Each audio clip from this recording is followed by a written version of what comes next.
if you need all those substances to like make yourself feel energized, there's something wrong with your system. You should be able to generate energy. That's what we do. And that you've suppressed it somehow. And that's why you need all these other things. And that just really opened my head up. I was like, whoa, he's right. Like that is the real problem, is that I'm not taking care of my system.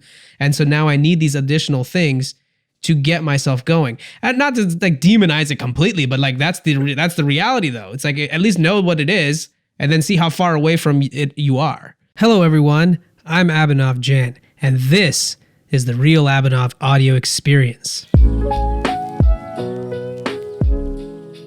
Welcome to the Real Abhinav audio experience.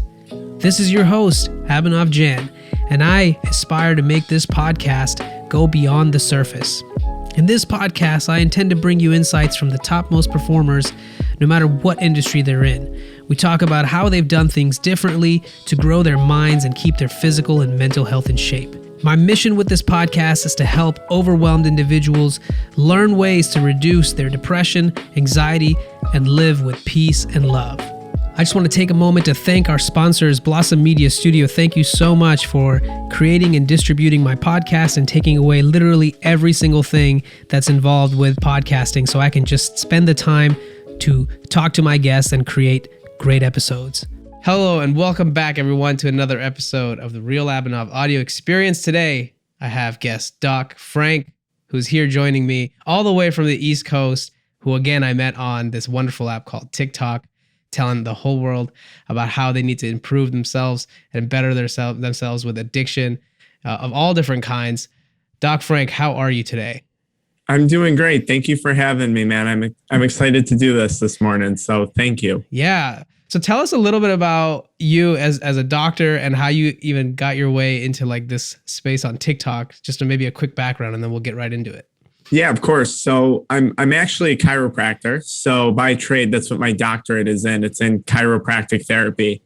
If we go back now, maybe 2 years ago, I started making content on TikTok. I was at a social media seminar and I was learning about making social media content for my chiropractic business. Mm-hmm. And while I was at the seminar, I said, you know what? I don't want to talk about chiropractic. I want to talk about nicotine addiction, THC addiction, porn addiction. I was like, I don't want to talk about it. I'm going to jump right into the good stuff. Oh, yeah.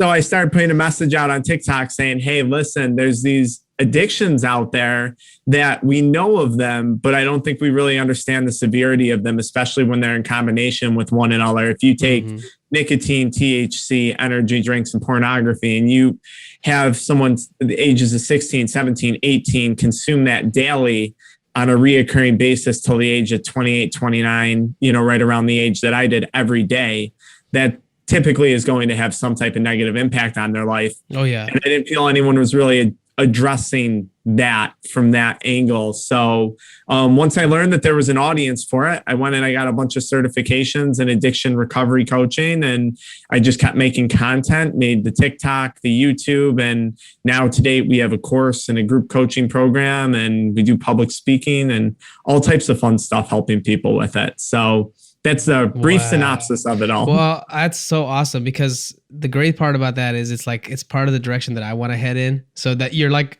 me, like looking into the future a little bit. I really love that. Yeah, a little. Yeah, there's definitely, it's fun. We can talk about that whenever there's definitely a lot more growth to go. It's kind of a tough process. Like when I got on TikTok, my company logo is a hyena. And a lot of my intro videos is this like horrible hyena sound. I really should change it because the amount of people complain about it. But people are like, why did you choose a hyena? And because I knew I was going to get a lot of hate when I came on and talked about those things. Like, it's one thing to come on and say like, hey, opioids are bad or heroin's bad. I think we all agree. Yeah. But when you're kind of implying to someone that smoking weed might be a problem for them, or that like you're insulting a way of life for that person. Yeah. So when it first starts, it's a little rough. It was a little rough in the beginning. There was a lot of memes surrounding myself and my account. And to be honest, it was overwhelming at first because of the rate at which content spreads on TikTok. One of my voiceovers made Barstool Sports early on. I remember I was like, wow, that's wild. Like, in a very joking manner, which was funny, but I was like, that's crazy. And then, slowly people started to respect it. They were like, hey, this guy doesn't seem to be going away. And maybe he does have a point about nicotine and energy drinks and all this stuff. Maybe there really is more to it than just, what we're talking about now. No, that's right on the money. I mean, it's one thing you mentioned, which I think really struck to me when I started making some content on TikTok about basically saying like, hey, if you're 18 through 25 and you smoke weed and you're having anxiety or you feel depressed or you feel like you have low motivation, like ask a question. I would just make a 15-second video. And God, I got like hundreds of comments from kids that are, I shouldn't call them kids, young adults that are basically, I mean, they're basically kids. They're 10-year-old kids telling me they're smoking like 7 grams of weed a day. I'm going like, where you get this kind of money? First off, like, what are you doing? Like, how does this work? And it's just like comments after comments. Like, I hate school. I feel stuck. Like, I don't know what to do with my life. I feel lost. And I'm like, you would feel like that already if you were probably around that age, but I'm sure the cannabis has made it so much worse.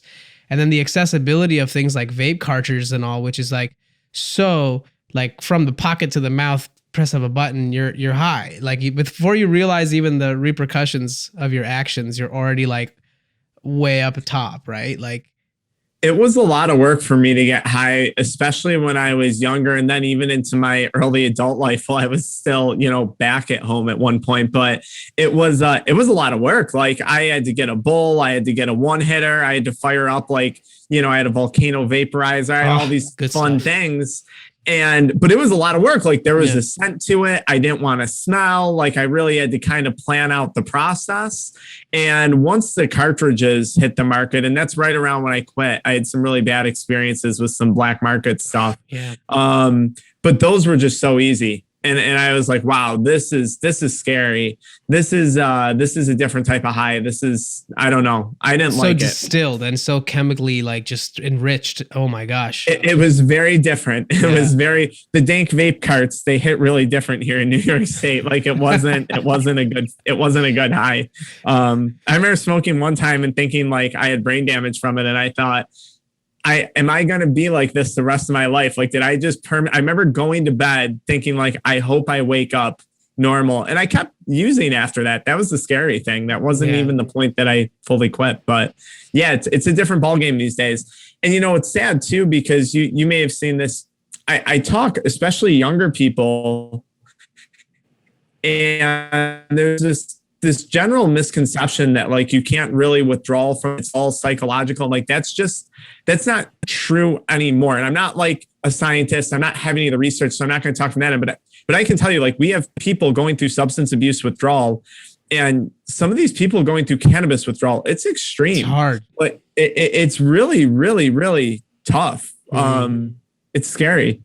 Yeah, I think the few things I've seen you talk about, which obviously you have used it, so you understand, like when you stop taking it, like the sleep sucks, your appetite sucks, like you're not able to feel like yourself because you've been spending too much time in this altered state, and now you don't know what it's like to be in this normal state. And I think part of it is like the dopamine overload, right? You've just exhausted yourself, so you don't know how to get that natural high anymore of yourself. It's a really sad thing, and that's kind of what I say. Like it's that, and especially if you put that in conjunction with, like, let's take your typical day. Like I'd wake up, I'd have an energy drink or a pre-workout, maybe a combination of the two. Then, on my way to work, on my way to school, pump some nicotine, go home at night. Maybe it's video games or binging some type of media content while high. That's a massive drip of dopamine all day long. So now you go to work, or you go to work on something that you actually care about, and it's not that interesting anymore. And your brain is like, this is cool. Like, yeah, starting a business is cool, but what's really cool? Like getting high and playing like a first person shooter game, and then maybe watching some, adult media content after, and then you can even rip nicotine again. And maybe there's alcohol mixed in. Not to mention food. And then all the food, all the junk food. Like you never have an appetite control. Like you just keep eating. You just ate like 20 minutes ago, and now you can eat a pizza. You're like, what is this? It's just that's a really, really good point. And then you feel terrible. And then that's what happens. So, and that's the thing I try to explain to people too. Like, and you, as I think we said in the beginning, you're around the same age. This stuff has a cumulative impact. Like I didn't understand the basics of this concept. So I'm going to use smoking a cigarette just for example, but you smoke 10 cigarettes, 10 packs of cigarettes, you're probably going to feel okay. You might feel a little lousy, but at the end of the day, like you're not going to get cancer from that. It's unlikely. Like that would be pretty unheard of. You know, you might get some lung agitation, some things like that, but you're probably going to be all right. You're 18 years old. You smoke a few cigarettes, no big deal. Life goes on. But cumulatively, when you repeat these behaviors over and over and over again, you go from feeling fine to one day waking up and saying, oh shit, I have cancer. Like something bad happened when you turn, you know, approaching that 40 years old, 50 years old. Like, and again, I'm talking about cigarettes here, but it's the same type of thing when I talk to people about addiction and the consequences of addiction. It's like, I felt fine too when I was 18, 19, doing all these things. I felt great. Like I was working out every day. I was in phenomenal shape. But then one day I woke up and I was like, wow, I really don't feel great anymore. I've got a quick favor to ask of you. If you've been enjoying this podcast, I'd really appreciate if you could take 1 minute of your time and leave us a review on Apple Podcasts. It goes a long way, and I'd really appreciate it. If you've already done that, thank you again. Please share this episode with someone you know, a friend or family member. Download the episode or share the link, whatever works for you. Now let's get back to it. And my life is not at all as where I expect it to be. I wonder if the past 7 years, 9 years of behavior, that cumulative effect finally caught up. And that's how I try. And that's a message that I try and get to people. Like I felt fine too when I was your age doing all this stuff, but it all catches up like out of nowhere. It's a really weird thing. Yeah, no, that's so true. Well, if I made like maybe dig in a little bit, I would love to hear from your story when you decided to introspect into your life and see that, okay, now I'm at a point where I need to maybe quit, you know, smoking and maybe improve my habits. Cause you know, we could dive in on the whole nicotine as well as like the caffeine. I mean, I used to be a bodybuilder, so I'm not foreign to waking up and taking a caffeine pill and then taking a pre-workout and then realize by my end of the day, I've probably consumed 1,000 milligrams of caffeine and you know, how quickly the tolerance would build up on something like that. But maybe tell us a little bit about the time when you decided you needed to change, like, and you started to develop better habits perhaps, or what were those for you? Because cannabis, maybe specifically, I'd be interested in knowing about. Yeah. So for me, my cannabis story is tweaked. I tell people, so I started smoking dry herb and I wasn't like a daily smoker. Maybe on an occasion on a Sunday, I'd smoke during the day, but it was at night. Like I would, you know, smoke with buddies at night, you know, when I had roommates or like on a weekend, I would smoke at night. And in the beginning, it was actually fun. Like it slowed down my drinking. I had a really good time with my friends. I remember times where I'd like never laughed so hard going way back to like my early days. Like I really do. Yeah. Good memories there. And then it came to where I was using every night. I was like, okay, I can't really sleep without this anymore. And I'm getting really stressed if I don't come home and smoke at like, you know, I do my work for school and whatever else I had to do. But then I'd be like, okay, now I got to smoke now before bed. And it just kind of kept transitioning to even where like I'd go away on a vacation and I'd be like, oh, I got to find weed. Like maybe I'll hit up like the busboy or the valet guy. You know, they usually got weed or like, you know, it just came to this point where I really couldn't go without it. And then that just kind of kept getting worse and worse. And the whole time I was growing in frustration because maybe to an outsider's perspective, like I had a chiropractic business. I was in relatively good shape. Like I was always in some type of relationship. Things looked pretty good.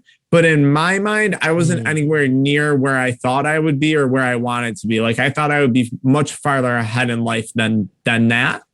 And then it came to a point where I was back living at home because I couldn't afford like my business and rent and all these things were just kind of getting a mess. I was out of another relationship and I was getting pretty big into like, we had like the dank vape carts and the Mario carts and the cereal carts. And I'll be honest, like I'm not a dumb person, but those were brand new, like way ahead before they were mainstream. And I was like, oh, this is cool. You know, my plug would be like, oh yeah, we got these from $35 for a gram. Exactly. From some dispensary. And no, in New York, they were charging more like $50, like for garbage and TKO carts. And some of them were so well done. Like they looked so real. I mean, just so, not the dank vapes. In retrospect, I'm like, oh my God. But like, you know, I really like organic third party. On this note on that, people don't understand that anybody can print packaging and label today.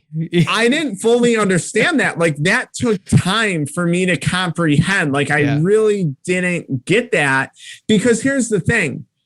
And this is where I think things started to change. I never was one who like took drugs. Like I smoked weed that a buddy of mine grew. Like I didn't really have to worry about what am I buying and who am I buying it from.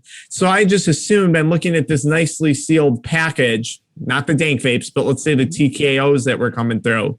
And I just assumed it was from something reputable because it looks so reputable. I didn't realize the extent that a dealer or manufacturer will go to make this product. Now, you know, I'm well versed and I dove really deep into how these things develop. But at the time, I didn't know. Like I didn't know. And being in New York, we didn't have anything. Like we didn't have like dispensaries and all that stuff at the time. Sure. So this was totally new. But that's when I really started. I started smoking carts at night. And my health was like rapidly declining mentally. Like I was getting nightly panic attacks, social anxiety. I couldn't even look at like clients anymore. I was personal training at the time too.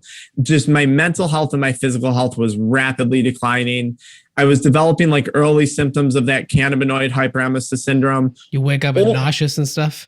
Nauseous all the time, couldn't eat. I lost about maybe 18 to 20 pounds. Like I tell people like, I looked like I was on drugs. Like I really started to look different, you know, not like, oh, that guy smokes weed here and there. It's like, wow, what's going on with him? He doesn't look right. Like, is he sick? Is something going on?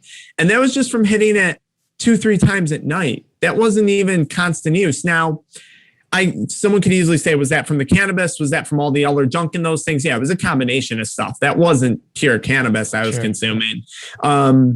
And that was it. That was kind of my breaking point. I just said, you know what? I'm nowhere where I want to be. I'm back living at home. I'm in my late 20s.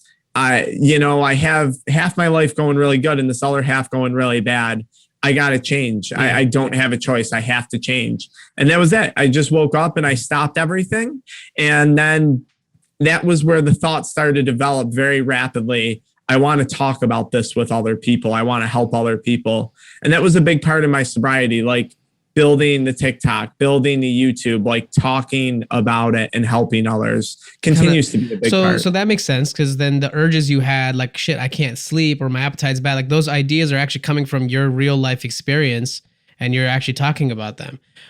You know, and then I'd get an urge or a craving. I'd be like, screw it. Instead of getting high, I'm just going to make a TikTok video. I'm just going to go watch a YouTube video, how to grow YouTube. It's like, if I'm going to be up for 24 hours, I might as well make it worthwhile. So that was the shift in mindset. How about on the actionables around like some of the symptoms around like the sleep deprivation feeling of like, you know, just, you know, you mentioned insomnia, I think in one of the videos I saw. Like, how did you deal with those? Because I personally have tried, you know, taking melatonin at times. Obviously, you can't depend on that either, because then that's a hormone. It gets addictive on that. Sure. So, like, what were some of the things that worked for you? It all came down to lifestyle. Like, everything came down to mindset and lifestyle. And really, like, I had seen therapists and stuff. It was really a business coach that was helping with my chiropractic. He was like, dude, you're either going to figure this out and get yourself better. He was like, or you're going to lose everything. Mm-hmm. And that was it. He was like, that's your choice. So what do you want to do here? I was like, oh shit, he's right. Like, this is real. Like, this is, like, this isn't therapy. Like, he's right. At the end of the day, like, this is real. So what do? I did simple stuff. I started going to the gym more frequently. Like, I had kind of stopped working out at this point in my life, something that I was at one point passionate about. Started waking up earlier, going to the gym. And by going to the gym, I mean, I was walking on a treadmill for 40 minutes and then sitting in the sauna for 10 minutes. I physically couldn't do more than that, or my body would hurt. I'd get sick. I'd get tired during the day. Like, I was too unhealthy to handle more than that. But really, it was exercise, changing my nutrition around. I went back to eating just healthy stuff. I got away from a lot of junk food. I got kind of into the intermittent fasting and, you know, paleo, keto, and all those things. And that was really it. I just focused on my work. It wasn't I didn't do anything great. And when I felt like the insomnia or the withdrawal symptoms, and this is what we talk about addiction mindset, I just said, okay, this is that addiction leaving my body. This is actually me healing. So this isn't me struggling. I was struggling before. This is actually me healing and my body rebalancing. Yeah. So I'm just going to have to deal with it. And that was it. It wasn't like anything. There was nothing magical. And I tried the supplements and this and that. And I tried all those things and it just never, I think at the end of the day, your body just has to rebalance. Yes. That endocannabinoid system, that dopamine, that serotonin, it just needs to recalibrate and figure out how to live, normally again. I mean, there's so much of what you said is relatable to me because I understood that when I was going through the same process, like going to the gym for 10 minutes, even though I didn't want to be there, was something I could tolerate. And I had to just start with that. And I think that's the message that a lot of the younger adults that are behind us who maybe don't have a business to like keep themselves busy, they ask like, well, I have no motivation. I don't know what to do with myself. I have no hobbies. They're like completely have nothing going on. And all they do is literally sit there and smoke weed. And COVID didn't help, obviously. But no, that was sad. Yeah, no, that didn't help at all. You're absolutely right. The gym, it's a great thing. Yeah. Well, the other thing that also actually was funny, my mom, who's in the medical field as well, she actually recommended to me, and I'm also Indian. She's like, you should look at yoga. You should look at some meditation. And I was like, what is this? Like, I don't want to do this. It sounds silly, right? And I was a former bodybuilder. And I was like, how is that going to help me? Like how, you know what I'm saying? Like I had no concept of it. And surprisingly, after doing more research on it as well, like it actually does release certain type of chemicals that actually, bind to that endocannabinoid system within you. So you can get a natural high from meditation, which is mind blowing. Yoga was huge. I was huge into yoga. There was points throughout my journey where I quit for like some extended periods of time, but I had relapsed. But I had some of my best success early on in that journey, like with yoga, and then eventually I stopped doing it. But yoga was huge. Yeah. That was a great thing for me. That was a great experience. So I usually recommend, maybe let's see how we can add to this list. So I usually always recommend for people that are trying to just improve themselves in general with habits, like having something where you're regimented to exercise is always good. Learning how to meditate, not necessarily even knowing how to do poses of yoga, but because you can sit still or figure out if you can't sit still, that's a real important thing to kind of go deep on. If you're not able to sit still for 10 minutes, there's a problem with you, right? Like you need to work on that. And then I always talk about, this is from the bodybuilding days, keeping a journal like of how you're feeling, what you're focusing on. And there's some other good there's a high performance journal that I found, which is really helpful, laying out your thoughts. Like, what am I looking forward to in the day? What will trip me up today? How can I manage that? So you're getting a cursor to your day before you even start. And then outside of that, like, I'm curious to hear what other things have you found that have worked for you? Those were honestly the big things. And then things that I was passionate about. So like people say, like, I wasn't passionate about YouTube. Like I never thought I would have a YouTube channel. That just developed from getting curious about things. I never was passionate about making TikToks. That just developed from exploring that idea. Yeah. So you have to start, maybe in the back of my mind, I always knew like, I want my face to be somewhere. I want to interact with people. I want to do public speaking. I always knew I wanted to do public speaking. Like that's something I always knew I wanted to do. And I thought, how can I do that? Like, why is someone going to hire me? Like I got a doctorate, but I want to talk about addiction. So a lot of people are going to blow me off. They're going to, no, you're a chiropractor. We'd rather hire MD John or Mary to come in and talk to the kids. Who has never smoked weed or done shit. Who has never had any experience with any of this stuff. Not smoked, not talked about addiction before. Yeah. Like just, and then they come in and they're talking about Nicorette gum. Like I've been to those seminars. I've seen them. They still go on a lot today, which is fine. It's fine. But my thing was, how am I going to get to public speaking? And I thought my avenue can be through social media. So now I can leverage followers and viewership to schools, to businesses. I can use that miniature celebrity status to book a gig with the crowd that I'm looking to speak to. So then I had to learn, okay, how do I now build social media? So then I learned YouTube's a great resource. How do I start a YouTube channel? Yeah. How do you grow a YouTube channel? And then that gets deeper. How do I increase my watch time? How do I edit a video? What is click-through rate? It's a huge rabbit hole. It's a huge rabbit hole. So now for someone who has an addicted brain, who's just obsessed and will hit that lever over and over again until they pass out, that's a great rabbit hole for me to go down. I'm helping people. It's a business. I'm learning more and I'm having fun with it. Yeah. But it didn't start with that. It started with just simply feeling better and then ideas. Like, what would I like to do? What else could I do? What else am I good at? And then those ideas just slowly kept growing over time. And that was it. Like that was it. There's not like so I do a lot of the lifestyle stuff, I guess you could say. I might relax differently from other people. Like, so I'll still do yoga. I'll still do weight training, meditation. Maybe my meditation, I'd say more occurs if I'm doing yoga and stretching. That's just kind of like my quiet time. But the rest of the time, like I'm making content and what else do I do? I got some hobbies, that I do. You're stacked, bro. You work so much. I just remember getting your schedule out. It was just it's just that purpose though. Like that's when I feel best. That's when I'm having fun. When I have a million, and not everyone is like that. Like some people are like, dude, that would just cause me to relapse. Like that would just be way too much. Yeah. For me, I just can't have downtime. So I'm constantly trying to fill that until I want downtime in the end of the evening or whenever it is I'm trying to chill.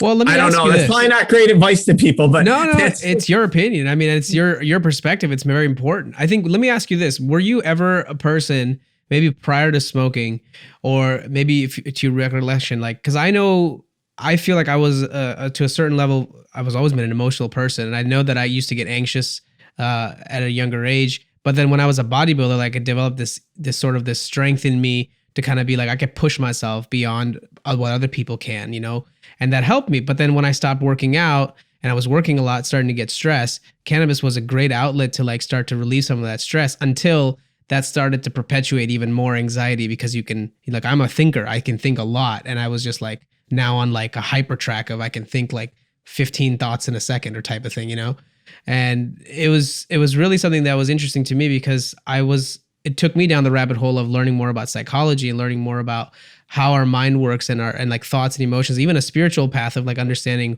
what do we truly know about our experience that's not like textbook, which is some of it's like not even really tested, So I'm curious to hear, were you at all like that? And the reason I'm asking this is because there's a whole culture out there that promotes cannabis use for kind of lifting your perspective and seeing things from a different angle, like not just from a addictive mindset of like compulsively smoking, but what are your thoughts? I think there was a point where maybe it did there was a point in school where I really actually believe cannabis helped me. Like I would kind of smoke at night. It would chill me out.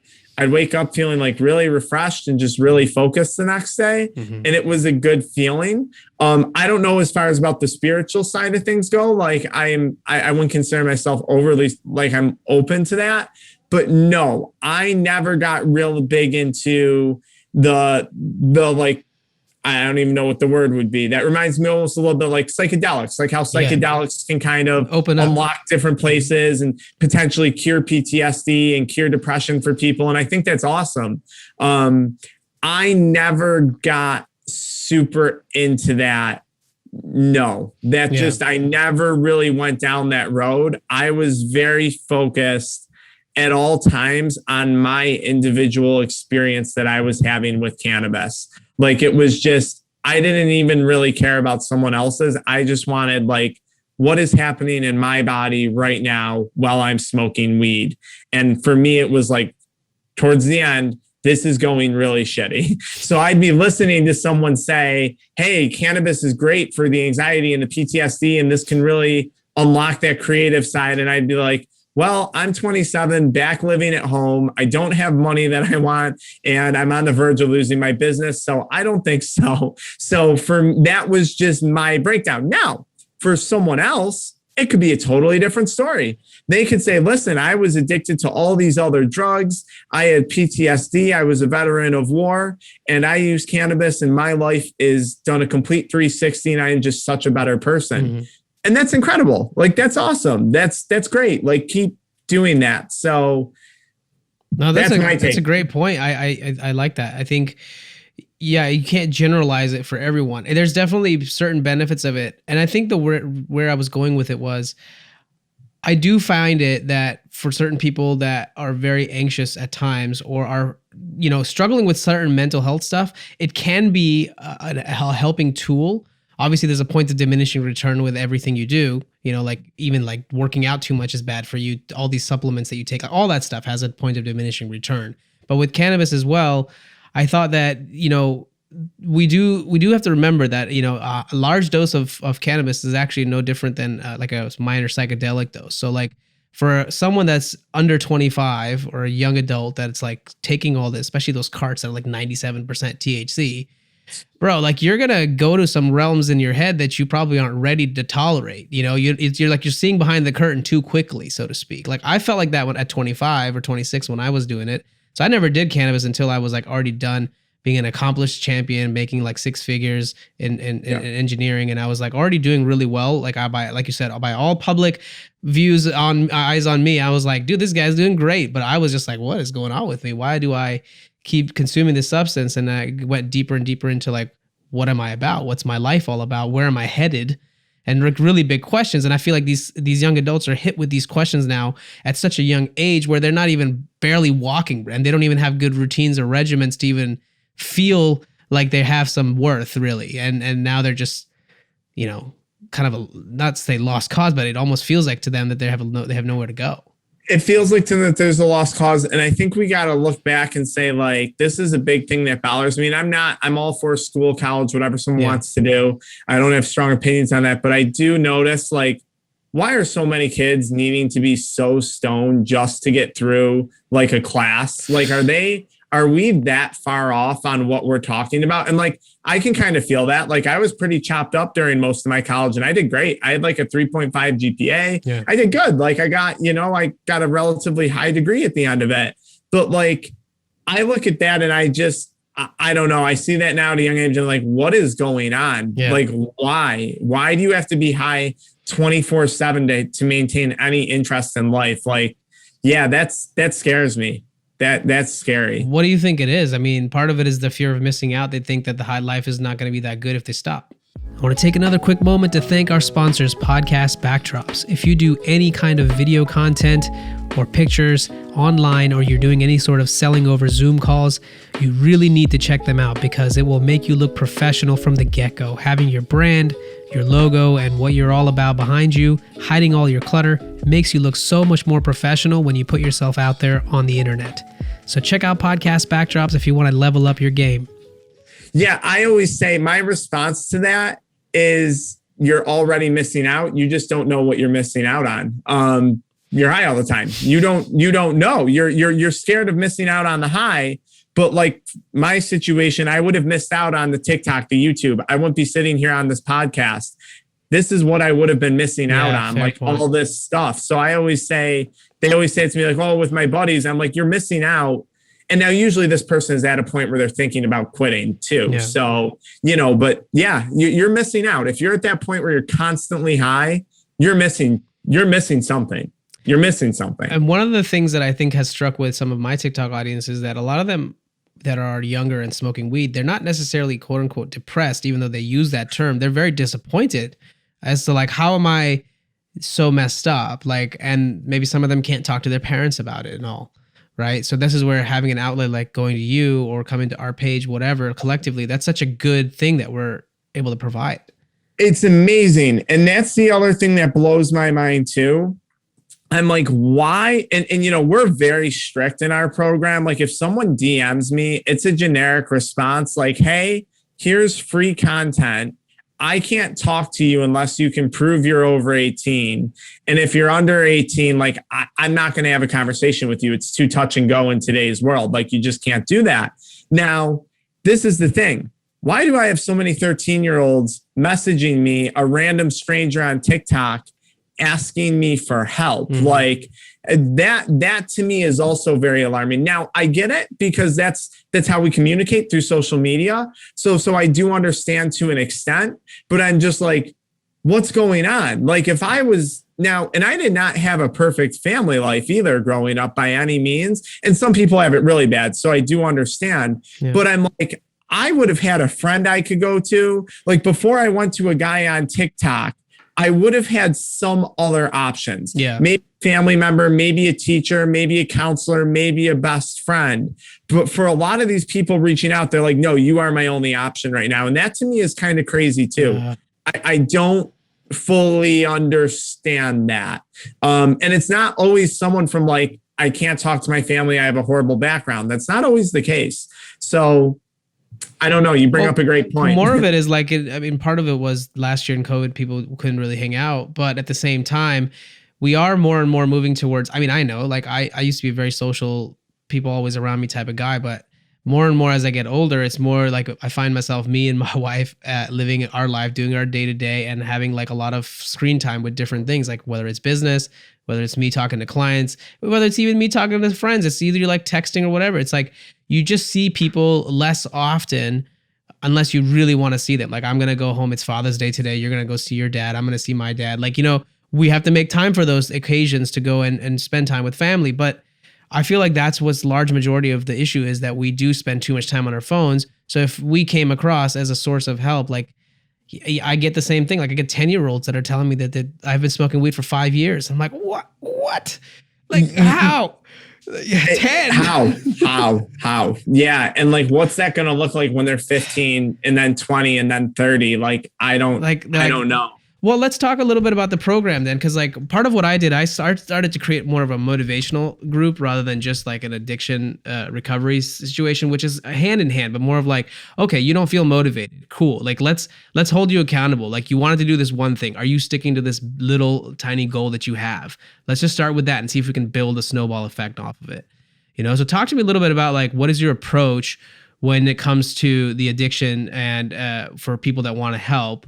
How do you usually approach it with each individual? So it's very individualized, or at least it has been. We are moving more to a group style coaching, but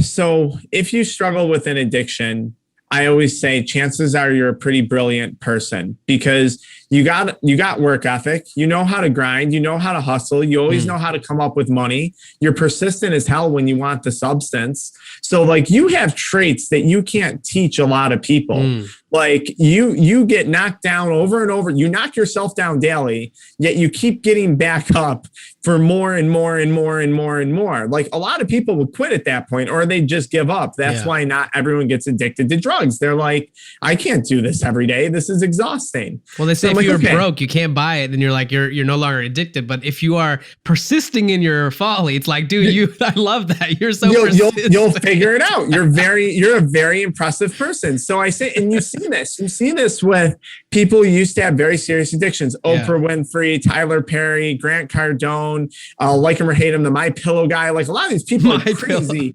Like, crack addictions and this and that. And it's like, they're persistent. Like I said, whether you like their messages or hate their messages, these people are persistent. That's a valid point. They don't stop. So I say, listen, we all have this same quality. So what if we take these qualities and we become addicted to building that better future for ourselves? And that's very similar to what you do. And that's a lot where we focus. So I don't go into the depression or the anxiety. That all plays a role, no doubt. Sure, yes. The family trauma, I am very focused on like, where do you kind of see yourself going and what little steps do you have to take to get there? So maybe the person says, oh, I want to be successful. I want to make more money. Well, what do you need to do that? And hopefully at one point they're like, well, I need more energy to go to work. How can we get more energy? Maybe I need to start working out.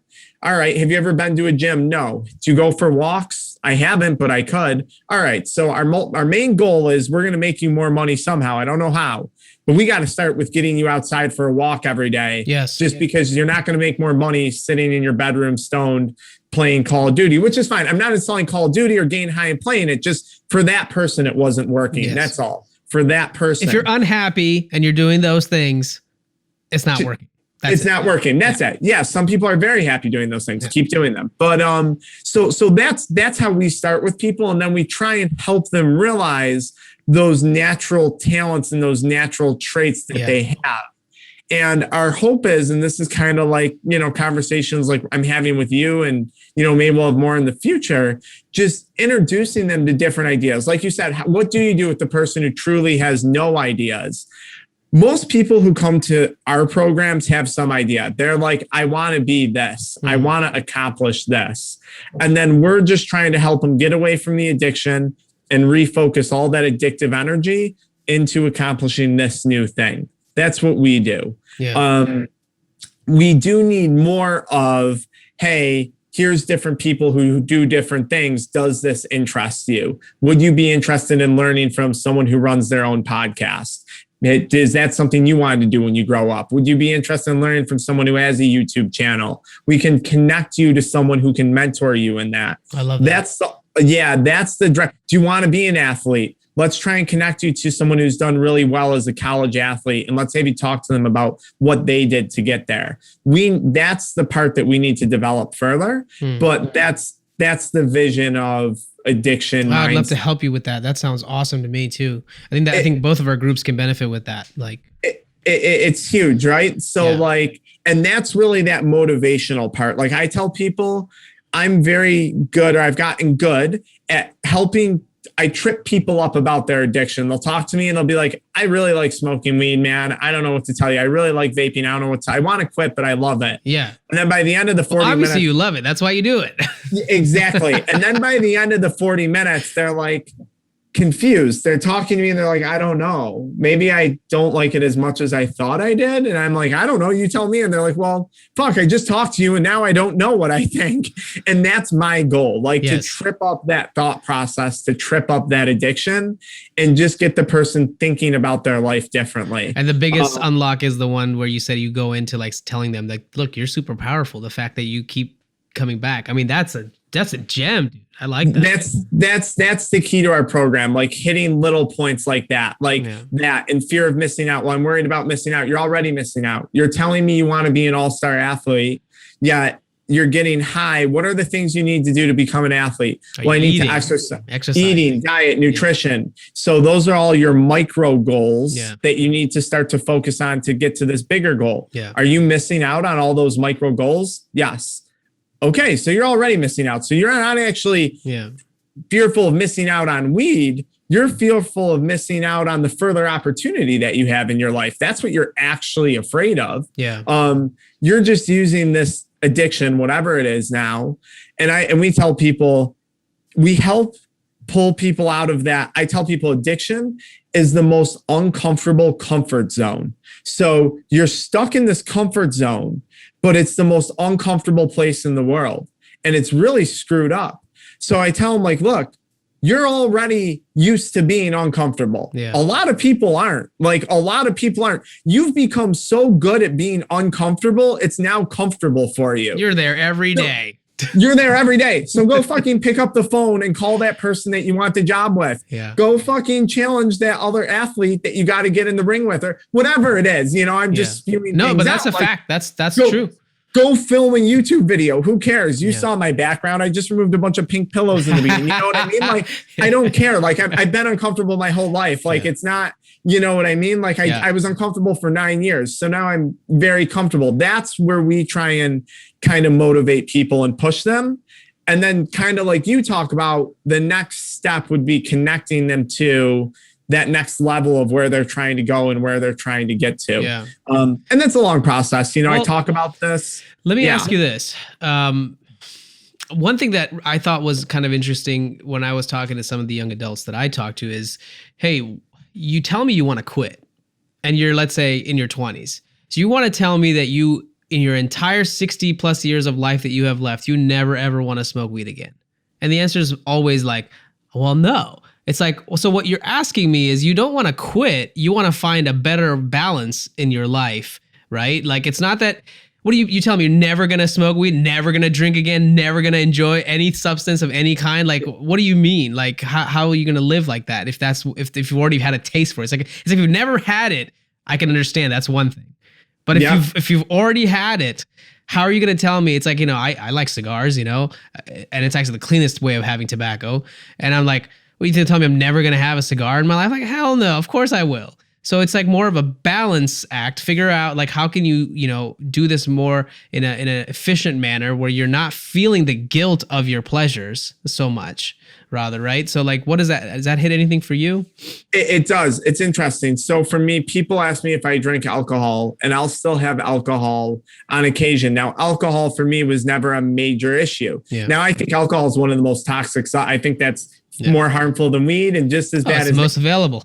Exactly. It's truly toxic. It's taxing on your liver, your kidneys, your heart rate, just everything gets damaged by it. But I like having drinks. I'll still have drinks with friends. Sometimes that's something I'll do. So that's something that I do in a very controlled way now. I got a weekend away with friends, whatever. We'll have a few drinks. Weed for me, I have no interest in. I just no longer, I had that fun in my life. That was part of my life. And now I'm past that point. Like, to me, there is no benefit. That joy is gone. So I don't actually miss it. That's one for me where I can say, yeah, I'll comfortably never have weed again. Cigars, like, I know the feeling of a cigar. Like, you have a cigar for a wedding, this and that. I'm like, to say I'll never have a cigar again is probably unreasonable. There's a point where I may choose to have a cigar or something. Now, here's the difference. I'm not going to get hooked on cigars. I'm not. It's too much work. It's an hour a day, bro. Like, just sitting there. It's an hour a day. I smell bad. Like, that's a process. Yeah. Even cigarettes, which I smoked when I was very young, I just kind of did them, but I could take them or leave them. I wouldn't smoke a cigarette again just because why the hell would I have a cigarette? Like, that's just stupid. Vape, I don't really have interest in it. Chewing tobacco is an interesting one. That's something, if I have it again, that would probably be a full-blown down a cycle where I'm just going to go right back to my old habits. That was my choice tobacco product. Like dip and stuff? Oh yeah, that was like, I love dip. And I dip, I then like rip a vape in between while I got a dip in. You got 5 or 6 drinks with you. You're really buzzing at that point. Oh, you're next level. Yeah. That's a lot of nicotine and alcohol. So certain things I know I will stay away from, but for me, it's not a bad thing. Like, I can comfortably say I'll never smoke weed again. And at this point in my life, that doesn't bother me. Yeah. If I were to say, oh, I'm never going to have a drink again, well, that's stupid. That would be like what you're saying. Like, I know I'm going to have a drink again, but those handful of drinks, I also know aren't going to screw up my life. I don't have a problem with drinking. Well, would you also say, rather than when anybody's like, I will never do this again, and they come up with that conclusion, especially at a younger age, why not just figure out like how you can deal with the most immediate thing that's more important to you now? It's like, okay, yeah, I'm not saying I'll never smoke weed again, but it's important for me to, lose 15 pounds, to actually make sure that my metabolism is back, to make sure that I'm in a balanced state and I'm just not just like flying off into outer space and now my relationships and business and everything else is falling apart. Like, rather than trying to like set up a forever goal like that you don't know the future of, kind of just focusing on the immediates, right? That's a very interesting perspective. And it's funny because I almost say both of those things in one sentence. And I like your perspective on it. I like it. So let me look at it this way. So there's 2 ways I could break that down. Way number 1, and this is my most common advice to people. I say, this is all you're going to say to yourself today. There's a lot of things I can do today. There's a lot of things I need to do today. I'm just not going to do this. And then I say a few days might add up to a few weeks, to a few months, to a few years, and we'll see. We'll see how far you go with that. But it truly is just one day at a time. Like, you can't smoke weed today, but you can go outside for a walk or go to the gym or do your homework, whatever it is. And that's kind of along that approach, like one day at a time. It's one day at a time. Now, for others, and this is where I fell into this, at least early on with nicotine, not so much weed, but with more so nicotine, I would have these things in my head where I'd say like, okay, I quit, I'm done. But then when you're truly so addicted, and I don't like talking about addiction as a disease model, because it really is, like, I'm going to get killed for this. Like, it's not a choice, but like it is. Like, your human, they've done studies, like your human brain is actively picking up a cigarette and lighting it. Like, you are actively making that choice. And the vape is easier, just pocket to mouth. The vape is easier. That's right. So like, but now addiction is defined as a disease of the brain. So, so many would argue that's not a choice. And of course, no one wants to kill themselves slowly over 40 years to get cancer from smoking. No one wants to do that. But they are picking up that cigarette and lighting it. So here's where I'm going, I guess. For me to quit nicotine, and not everyone's the same, I had to say, under no circumstances will I do this again. Mm-hmm. Because for me, I truly am fearful if I were to go down the rabbit hole of nicotine, that would be something that I may or may not be able to snap out of. I don't know. But here's the thing, I don't want to deal with it. So for me, in those circumstances, I'm talking about chewing tobacco, vaping, cigars could be hit or miss. Although I was offered a cigar at a wedding in April and I just said no, but I just didn't want it. I didn't want to smell bad. I didn't want to shower afterwards. It was just too much work. Sure. So I think there could be both scenarios, because what happens is some people, they're like, okay, so I will do this again, but then again might be like 2 weeks later. They might say, like, they might not even get through that first 2 weeks of sobriety because they're already finding circumstances where they're going to partake in it again. So I really think that's a very tough question. Versus like just saying, I will never do it. You're like, I've already compartmentalized this decision forever. And here's one of the things that I argue about addiction. Depending on the addiction and where someone wants to be, someone might not want to quit for forever. Yeah. Someone might want to just quit for a temporary period to see if they can get hold of it and then try again. Like, I would never tell someone not to do that. I'd say, great idea. Let's see how that looks. Let's play that out. Yeah. I'll help you get sober for a month. And then you start smoking again or start drinking again. And let's see how you look after a month. Are you happy? Yeah. Okay, fine. Great. We accomplished it. I always said one of my biggest flaws with addiction was indecisiveness. I was always very indecisive. Yes. So I would make up my mind about something, but I didn't really make up my mind about something. I'm going to quit today.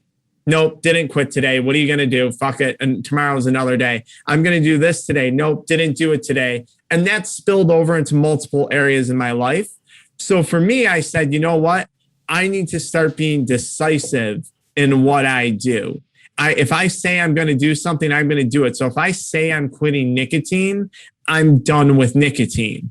And I better mean it, because I don't want to backtrack anymore. Because when I backtrack in one area of my life and my decisiveness, it spilled over into it spilled for me. Now, I know with alcohol, I don't feel that way because I don't have the relationship with alcohol that I did with nicotine and eventually what turned into be weed for me.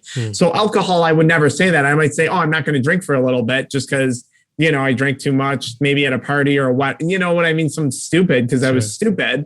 But I hope that makes sense. But I do think it's because I agree. The saying forever might be too overwhelming, but I tell people, take it day by day. Like, a lot of things I can do today, I just shouldn't do this.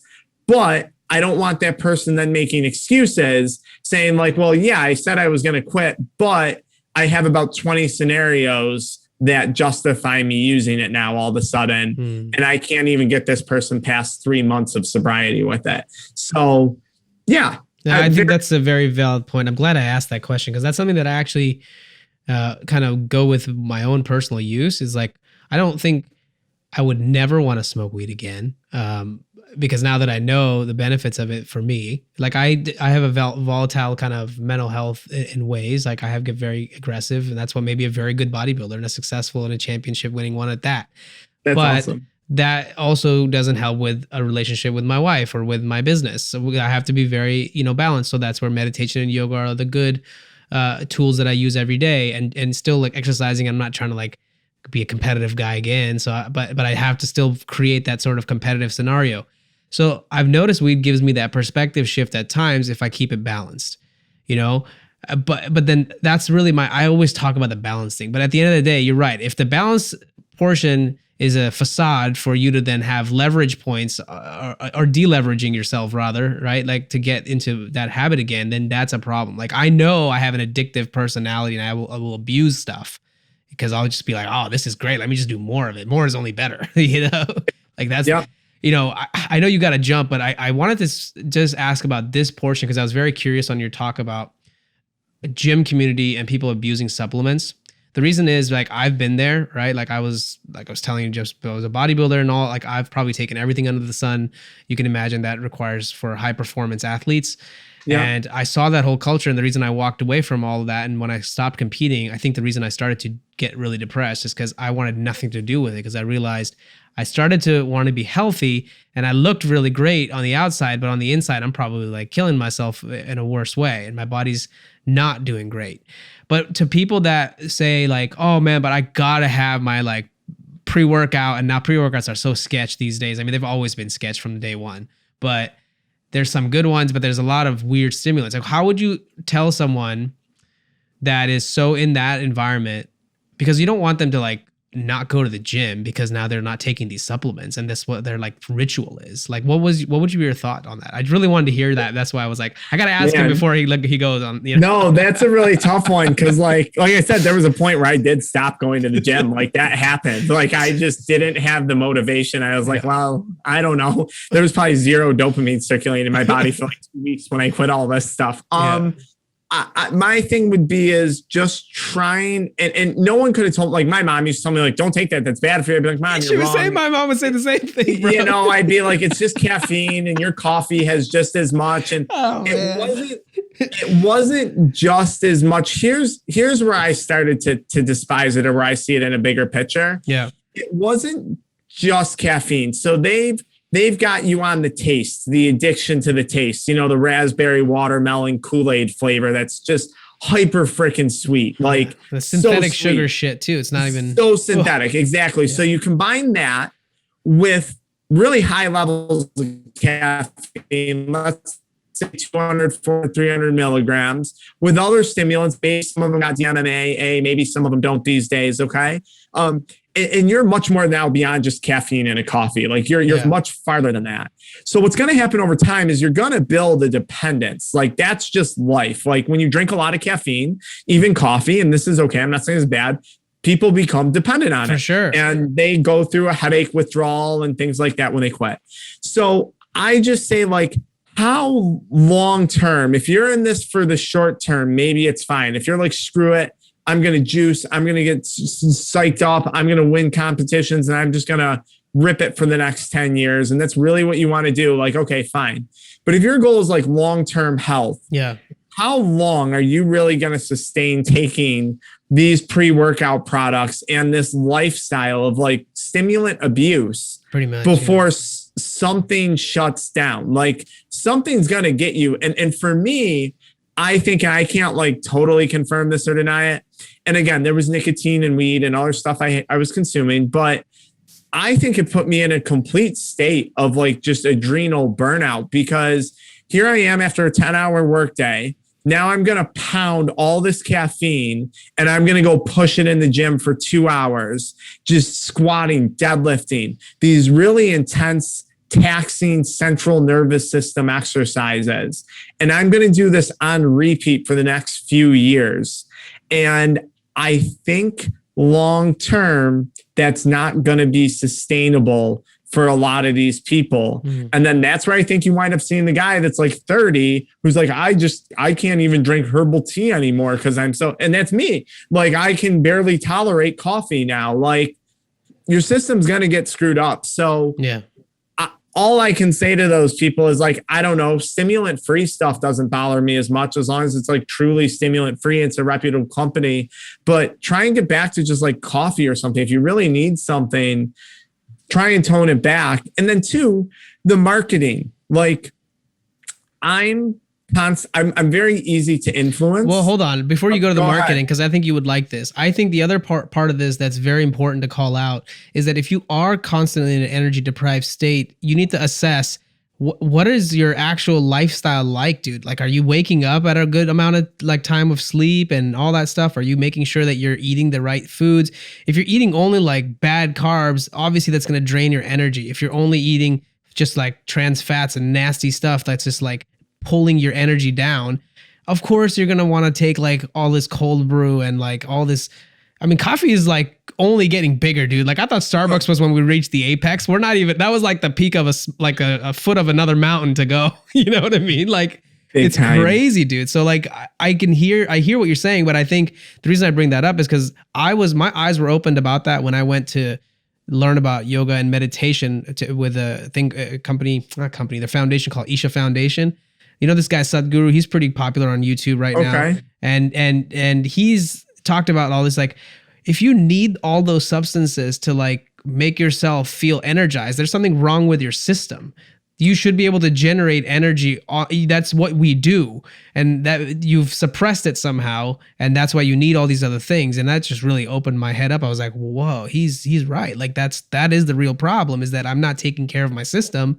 And so now I need these additional things to get myself going. And not to like demonize it completely, but like that's the reality though. It's like, at least know what it is and then see how far away from it you are. You know, and I just want to point that out before we went into the marketing thing, but go ahead. You know what? I don't think you could have pointed that out better, because I'll throw something in there with the marketing. So I completely agree. Yeah. Couldn't agree more. Was blind to that until I realized that like I'm not taking care of myself. That's why I feel this way. That's why I'm getting so high every night on God knows what. That's why I need this energy to wake up. Now, the marketing, though, they do such an incredible job of not convincing you that you need it, but kind of convincing you that you need it. Sure. Like 5-hour energy, feeling sluggish after your midday lunch break. Well, you ate a bowl of pasta for lunch. That's why you're tired, actually. But go ahead, like have 2 5-hour energies. That should pep you back up. Now, it's the marketing, they're telling you that you're crashing during the middle of the day on a commercial.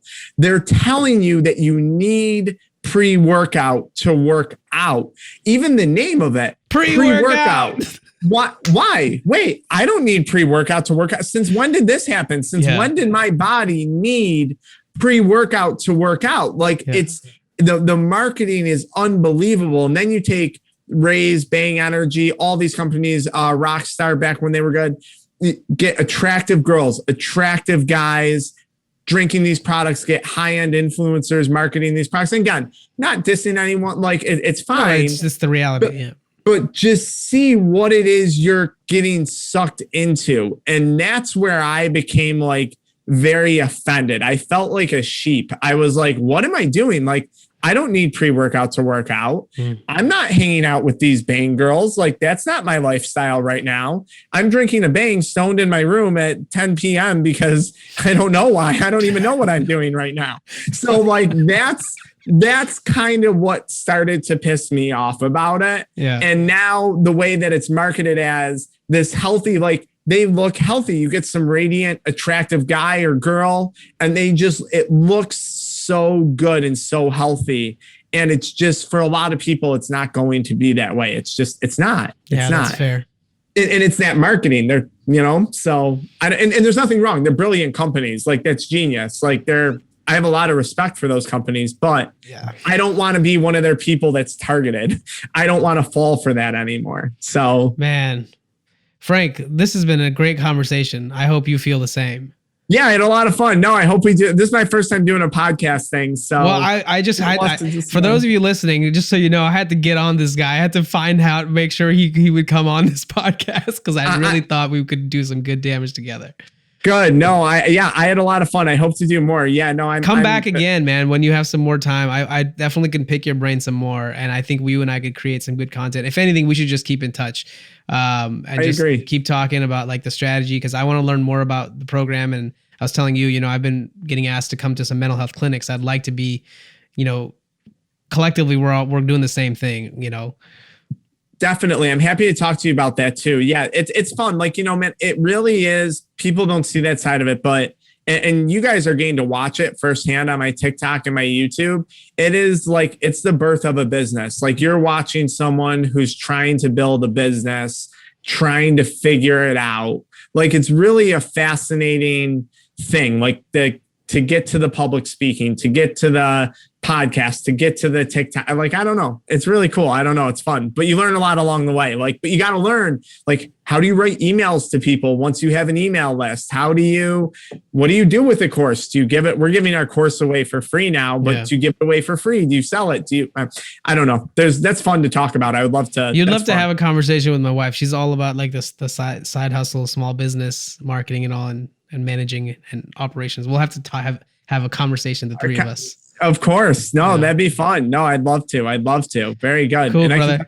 Public speaking. Good. I know I want to let you go. It's getting late there. And so I'd really appreciate the extra time this morning. It's been a pleasure. And for the rest of you guys, make sure you check out Doc Frank here on TikTok, Instagram, YouTube. He's making great content. Frank, let him know if there's anything else you want to target or navigate them to. And no, that's it. YouTube, it's under stupid how I set this up. Lessons learned. Always use the same username across all your platforms. It's Addiction Mindset YouTube, Doc Frank here TikTok, Addiction Mindset Instagram. Very confusing. Good. But well, there you go. If you find him in one place, you'll find him other places. That's true. Yeah, it's around. It's around. All right, Frank. Well, have a great rest of your day. And the rest of you guys, thank you so much for tuning in. We'll see you next time. Thank you for checking out this show. I really appreciate your time, and I can't wait to hear from you. If you want to give me any feedback or want to get in touch, know someone that I should put on the show, reach out to me on Instagram, TikTok, LinkedIn, wherever you are online. You bet you can find me there. Just search for The Real Abhinav. Thank you, and we'll see you next time.